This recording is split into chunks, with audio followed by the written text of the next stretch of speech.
Watungo, yes. Now, this is interesting. I've got to have a conversation with Mwangi Box. This is one of the greatest leaders that Nyeri County have and should be proud of. Now, the conversation inaanza slow, but eventually inaenda catch up. Nimekam kulearn more about yeye na nimekuja kurelate na yeye through that conversation. Play on repeat several times, listening to him and to the conversation that we had. And it's interesting. Listen to this and ndawacha my review later on. So this wengi wanasema nimekuwa nikifanya na Kikuyu. Hii sijafanya na Kikuyu. Hii tuliongea kwa Kizungu. Tulianza kwa Kikuyu, utasikia majina fulani za Mkikuyu huko ndani. But he is speaking in English. So you can send it to someone who needs to hear it without looking ama ukifeel ati language barrier. Hakuna language barrier kwa hii. We spoke in English. Unataka kujua how fluent I am in English? Watch this one. This is interesting, manze. So to Mwangi Box, thank you. I got to learn a lot from you. And I hope we'll work together sometimes in the future. So your great inspiration, the story about you needs to be told to so many people. And so many youths wanafaa kujidiscover as early as possible. So big up. Watch this one and tell me what are your thoughts. Na kama unajua kuna mtu anafaa kusikiza hii, send it to them. Usienjoy peke yako. It only takes one person kufikia the other. I don't need 100 people. I only need one who is a true. Huyo true friend atatumia another true friend. Another true friend atatumia another true friend. So watch this one and tell me what you think about it. I'll leave my thoughts about it later. So big up, manze. Here it is. Hama letwa getwo Michael Kimani. Gwenda gukurio ciuria cigana ona cia ayuthi de miaka-ini ya 20s, yes. Mid 20s. Now given an opportunity wandike to do an experience na kurigana uria nginya ndaigua ndumiriri you are incorruptible na bururi turenda andu ta inyui, yes. Kuri ayuthi mangienda gukinya hau ukinyite thaa ici, yes. Haya ni ati ongimera kiuria kia mbere ngukuria ni ati ongimera alafu kiuria gia kere nguria atiriri, if you have a chance to write a letter to your 20-year-old self, yes. Lessons iria thomete haha ri ni iriku ungiwish ungiamenyaga wi miaka-ini ya 20, and then turekirie na general uria ungira youth, then I go now to your side. Yeah. So haya they ready na ngwambia na kiuria kiu kia mbere kia you are a great leader. What can you tell the youth? Yeah, there are so many things I can tell the youth. But one thing I will tell them is that Rome was not built in a day. It was built over a period of time. So I would tell them, build your skills on a daily basis. Read widely on all subjects. Specialize on one area. Hone those skills. Make yourself indispensable. Be patient. Work continuously. Be amenable. You know, to be amenable or to be able to get advice from other people. And over a period of time, you shall certainly be the best. Whatever it is that you like to do. If you're a cameraman, just hone those skills. Know the angles. Know the light. Know what brings out nice pictures. If you are an orator, continue speaking. Read books about public speaking. Make practice. Talk to people. Create networks. And I can tell you, over a period of time, you will be able to make it in life. Because every single individual, whoever came on earth, came for a purpose. There is nobody who was born and who is alive today who have no purpose. Because anybody who does not have a purpose today is already dead. It is in the body. So I want young people. And I would use the words that I have just used here that was spoken by President Julius Nyerere during the Kagera War in 1978. And he said, tuko na nia, tuko na jia, na tuko na sababu. And that in a nutshell is self-awareness. Sometimes many young people are not aware of themselves. They never know their strengths. They never know their weaknesses. They are just there. They want things to happen. Things never happen that way. For you to harvest, you must plant and do anything that is available. You know, most of the young people, especially those ones who have gone to university, feel that there's a particular job they need to do because they went to the university. And it is true, those opportunities are there. But right now, they are not there. So what do? Do something that can give you a livelihood. Be able to buy soap, be able to buy toothpaste, be able to buy clothes, be able to buy yourself some snacks when you're in town, be able to pay your fare, be able to survive as you bid your time. Rome was not built in a day. That is Mwangi Box for you. Thank you. Interesting. Yes. Now, okay, you have an opportunity to write a letter to your 20-year-old self. Yes. What are some of the things that you can write to yourself that you wish you knew in your 20s? Yes. Then you may learn in between here. Yes. Yeah. The first thing I would write a letter to myself, I would tell myself, please discover yourself. I came to discover myself at the age of about 25, which was a bit late. Had I known that probably I have skills in public speaking, I have skills in leadership, I have skills in networking, I have skills in all these areas, I would be a better person. Number two, to be confident. Because there are no two Mwangi boxes in this world. It's only me. Yeah. Now, some people want to emulate other people and lead lives that you can see clearly it's not their life. Like the lives that young people are living today, the social media life. True. I go take a photo with a Mac, with a Mercedes, I post. I go to a hotel, I've been taken there by a donor, I take some meal, I post. But there's a one old man who once told me that when he was at the university, he went to one of the car dealership in Nairobi and posed beside a Prado and said, "This is my car." And then he went home to work for it. About 11 years later, he went back and bought it. Because you must have a plan. People work without a plan. Nothing was done and succeeded. Whether when you are sending astronauts to the moon, whether when you are trying to figure out how to scale Mount Kenya, whether it is how to make a rocket, that was done without a plan. And the plan might just be basic. Just for example, saying, I want to be a teacher.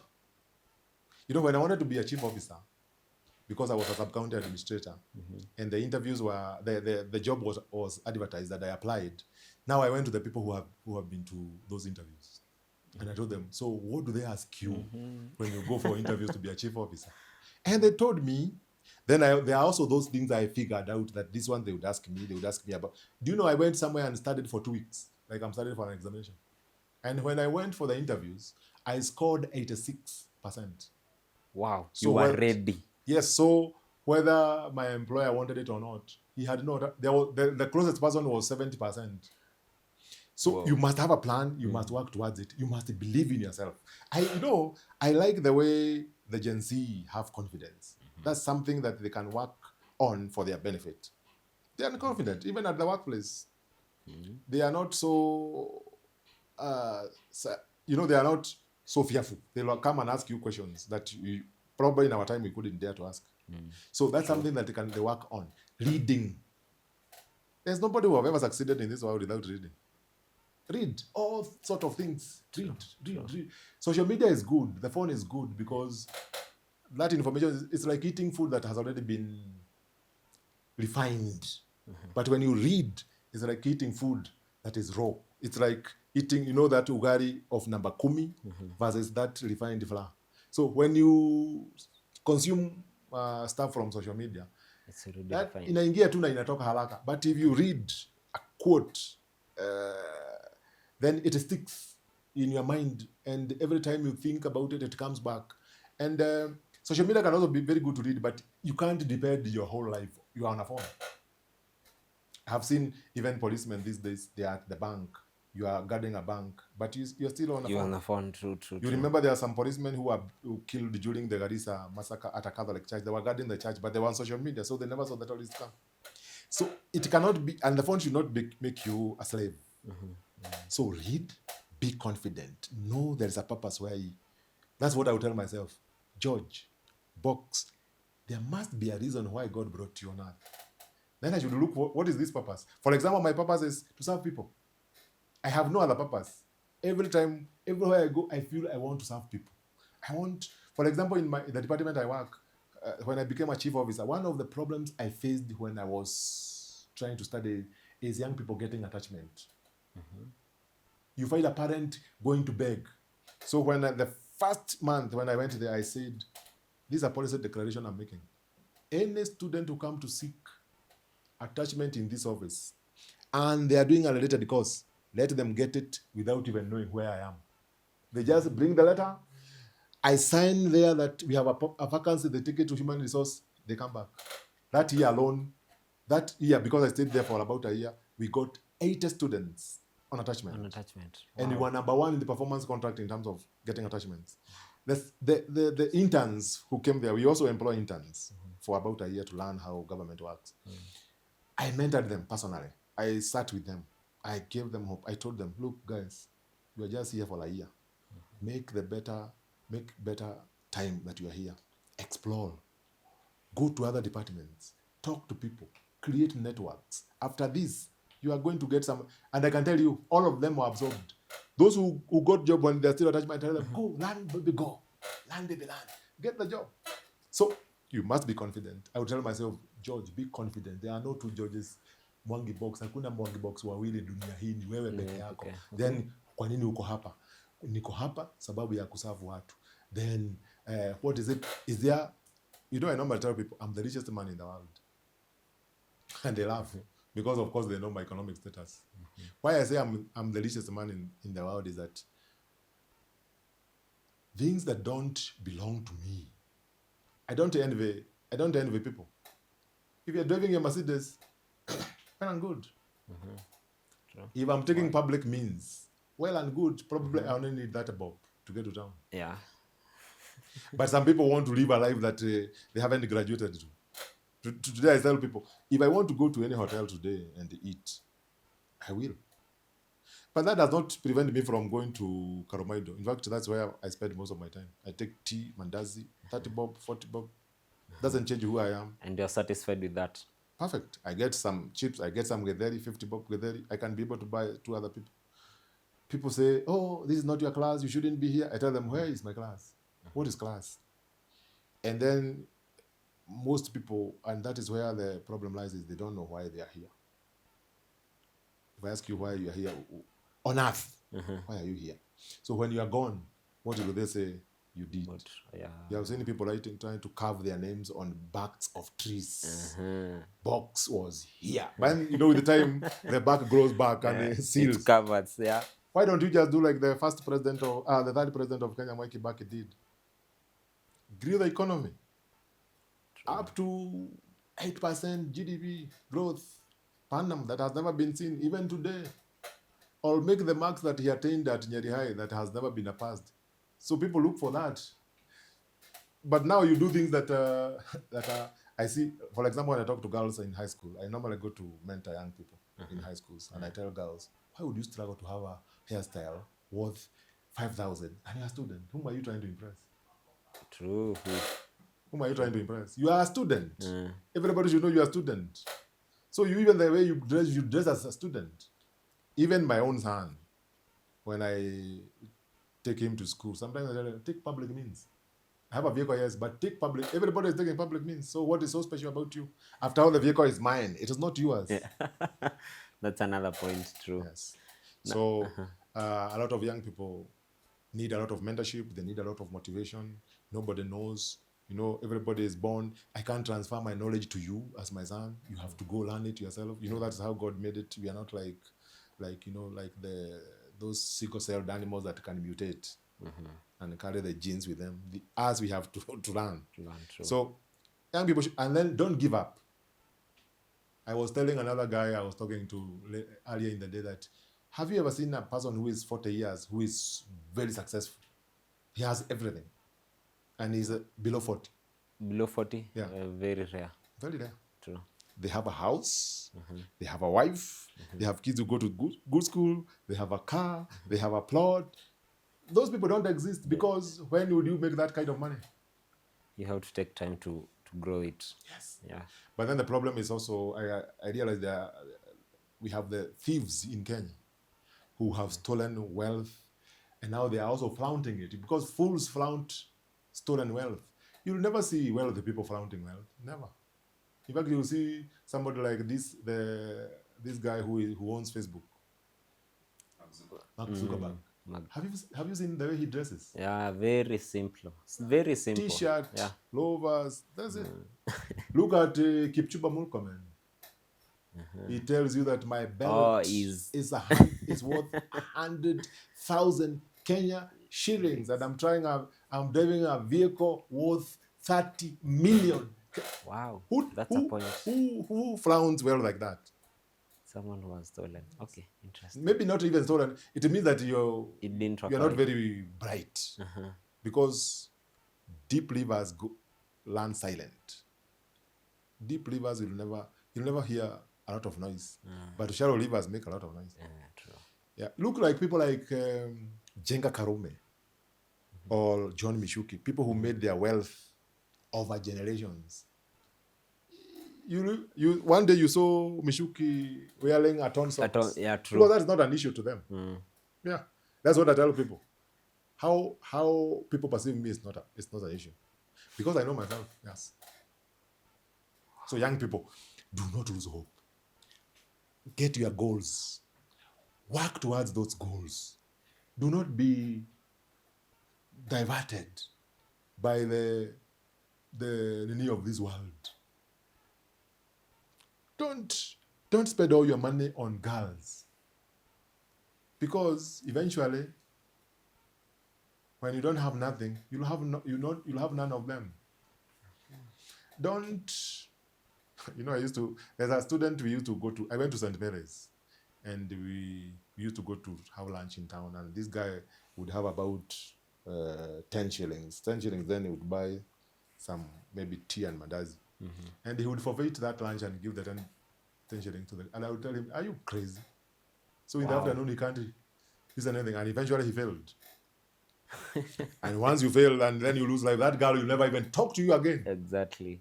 She is gone. Yes, but when you make it in life, they are everywhere. Yeah. I mean, you get to choose. And there is no girl who is going to get, very rarely, especially these days, who is going to agree to get married to a pauper who cannot take their children to school. So, wow. Now, things that have come out interestingly. First of all, I agree with you about reading. Yes. There was a saying Misema P and had read it earlier about a European once said that if you want to hide something from Africans, hide it in a book. Yes. Because we don't read. Never read, yes. Yeah, it's rarely. And then you have talked about networking. Imetokea mara kadhaa, networking.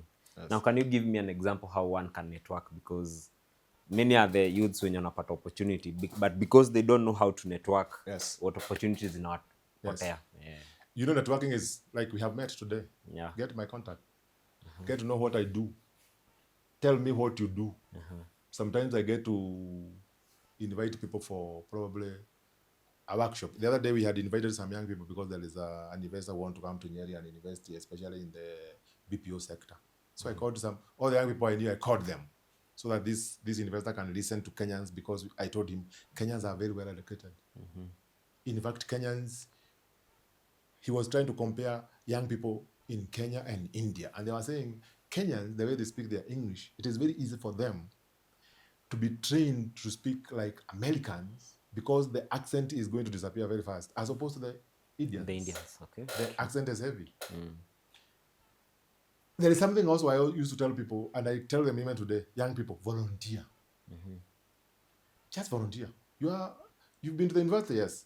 Go to your local secondary school and tell the teacher, I want to teach for free. Tell them I just want to teach English.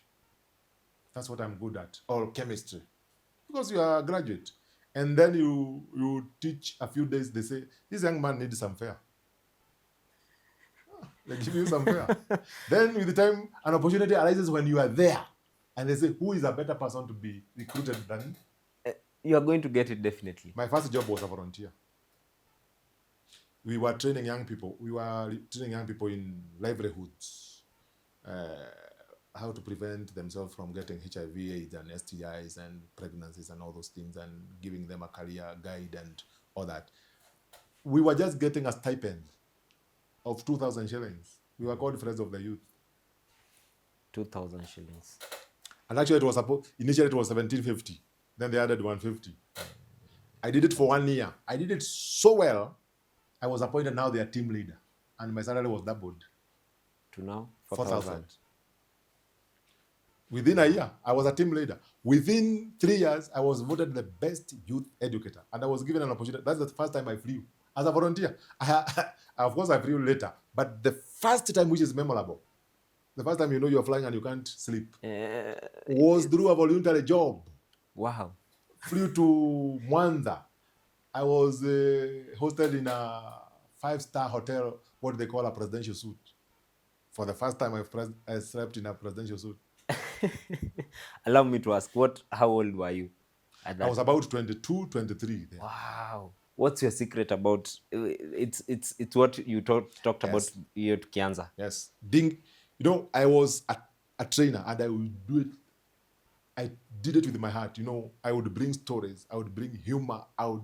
Although we have the content, but you see, you make it, you make it your own way. And they would say, we want George to do it. After a year, they asked, there was an advert in the Daily Nation asking for young leaders to be trained in democracy and governance. I didn't have a passport. They said you must have a passport. They said you also need to have a degree. I didn't have a degree. They said if you have a degree, you have an added advantage. So what did I do? I thought about it. I thought there were only 12 days between the application and the closure, and I didn't have a passport. So I went and slept. I couldn't sleep that night. I said, how would I get a passport? Because all these other things I know. And I started the process. I had a friend who knew a friend who knew a friend. And then we get to Nyeri house. And within 12 days, I had the passport. It was out. It was out. And I applied. In fact, I applied the very last minute. In fact, because I remember I had to deliver my letter myself by matatu to Nairobi and send it now through the cargo companies to deliver it to Kilereshwa. It barely made it by 5. And I was in 600 Kenyans applied. Lawyers, lecturers. I'm just a volunteer. I don't have a degree, a young person. I remember even getting fare to go to Nairobi was a hassle. Yeah. And I went for the interview, and you were shortlisted, 66 of us.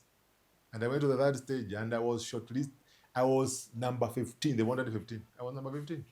And I was taken to the United States of America for 8 weeks to study democracy and governance at a university called Marquette and another school called Les Aspin Center for Governance in Washington, D.C. And my aunt, when my aunt heard that I had she couldn't. George, you went to the... Yes, nobody could believe. Do you know the clothes I went with to the U.S., I had to throw all of them in the dustbin because I was so conspicuous. People would find me in the morning, and are you from Africa? So I asked myself, why? You could see the way I'm... So I had to go now to the supermarket. I was shown, buy new shoes, buy new clothes. Yeah. By the time I came back, I was transformed. Yeah. Even my face was brown. So wow, that's just an effort. I just said, hey, can I apply? I said, no, I can't apply. I can't fit. But then I slept and I said, why not? Why? If it is not me, who else?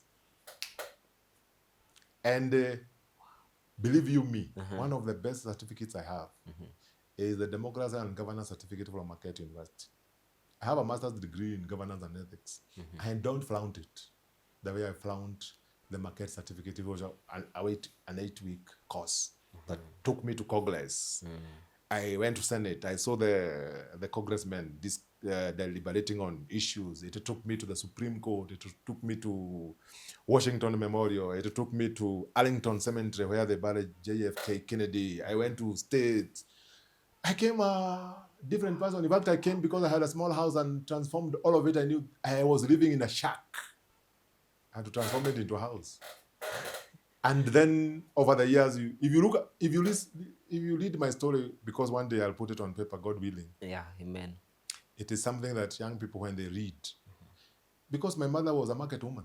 My mother used to sell oranges in Nyeri open market. That time it was not even what it is today. They used to put their wear on the ground. My father was a stone mason. We used to cut stones in my area. My home is Dongoma.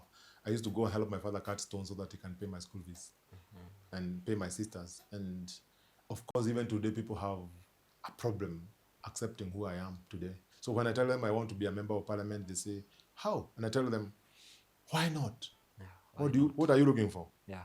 In a leader. You are just looking for somebody who understands the needs of the people and addresses them, because the purpose and the existence of governance is to solve people's problems. That's all. True. Wow. Do you have a mantra? Now I ask you the last one. Do you have a mantra? That's interesting. Yes. Uh-huh. There is a saying by one of the Indian monks. It is actually a phrase called satyagraha. Satyagraha. Yeah. Satyagraha. The search for peace. The search for peace. Satyagraha. Yeah. Because there can't be peace when people are hungry. True. There can't be peace when young people don't have employment. There can't be peace when farmers cannot get dues from what they do. There can't be peace when young people get abducted. There can't be peace when young people are told to be shot. There can't be peace when there is no equity and fairness and justice. So satyagraha is the answer to all the problems that the world faces today. If you seek peace, that's how you seek peace. There must be equity, there must be equality, there must be opportunity, equal opportunities. Yeah. Why is it that if you come from a certain family, you are assured you are born with a silver platter? How will the son of a stone mason ever get employed if employment is being sold? You saw the other day members of parliament were the one hawking appointment letters from TSC. You have seen them even now dishing letters for KMTC.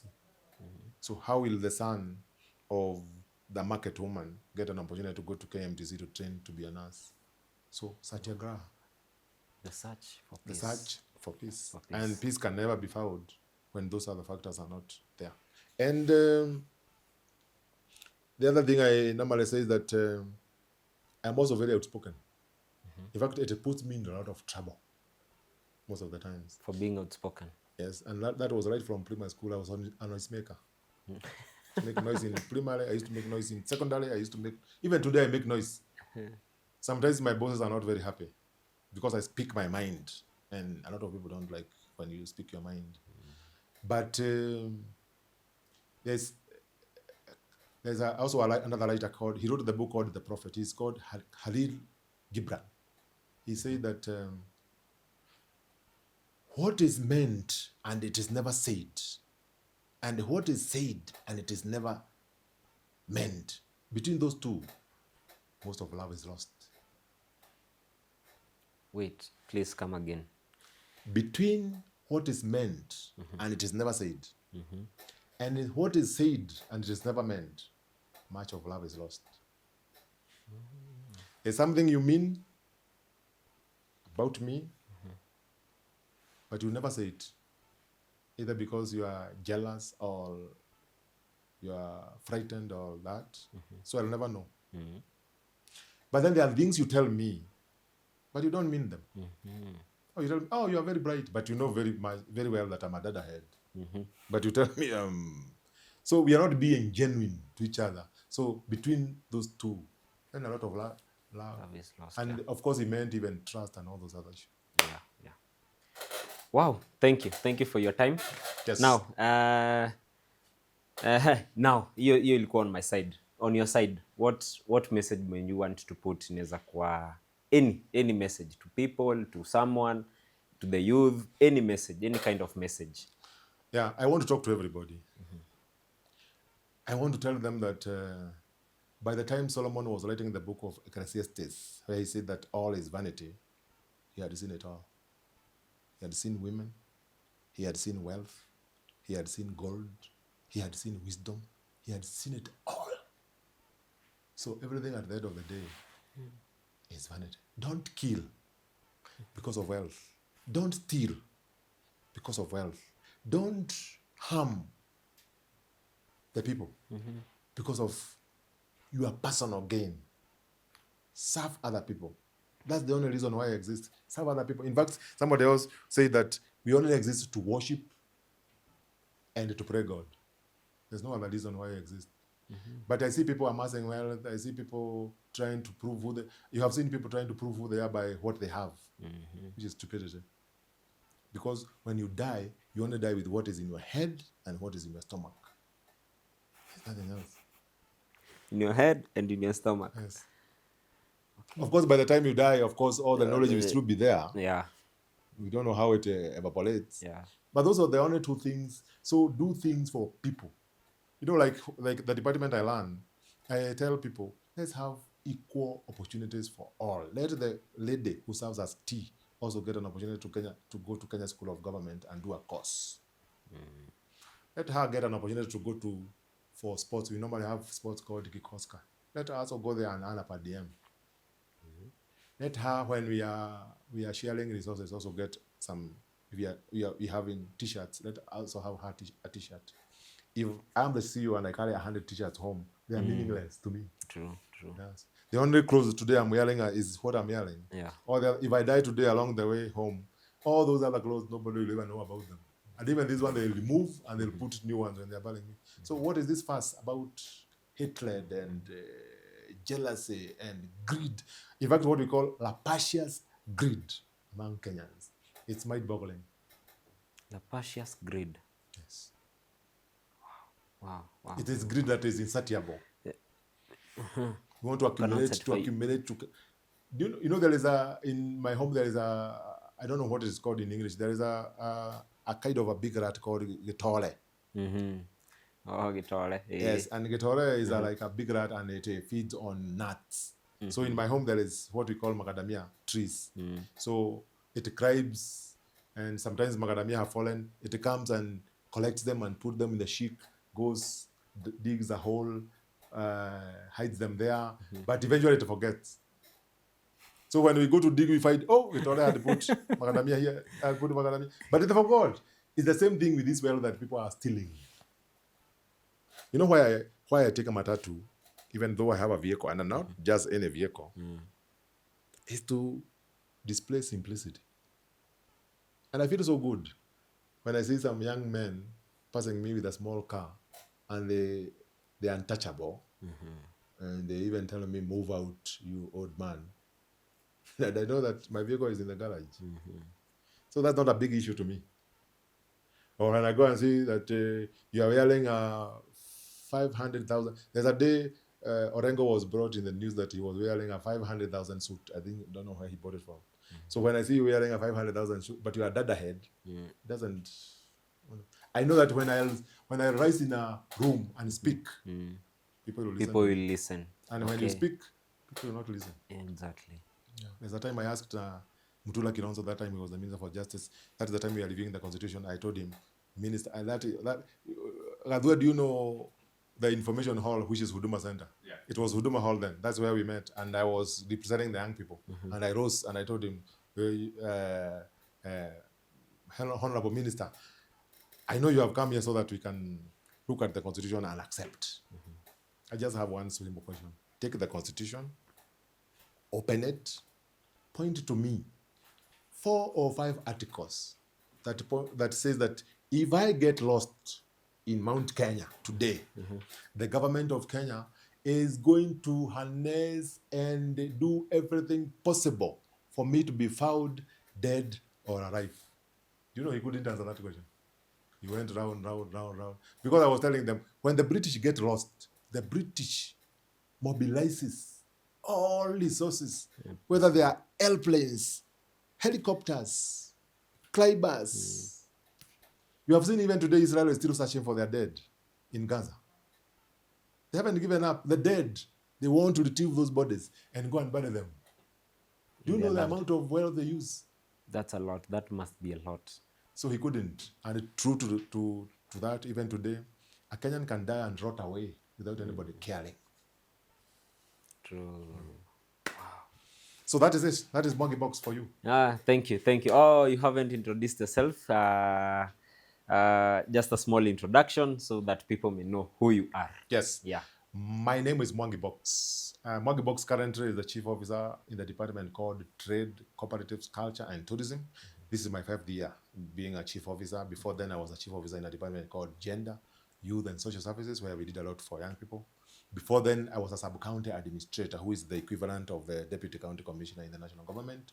I did that for 7 years. I did it in 3 sub-counties. I did it in Teto, Nyeri town twice, and Madera is where I stopped. Before then, I worked for the civil society. We are the people who worked for this constitution to be reviewed and even to be passed as it is, to be enacted and all that. And before then, I was training the young people, as I told you, as a friend of the youth. I was a youth counselor, youth educator. And I am very much interested in the affairs of the community. That's where I thrive. For me to be among the people is like being a fish in the water. And also I'll be vying to be a member of parliament for Nyeri town in 2027.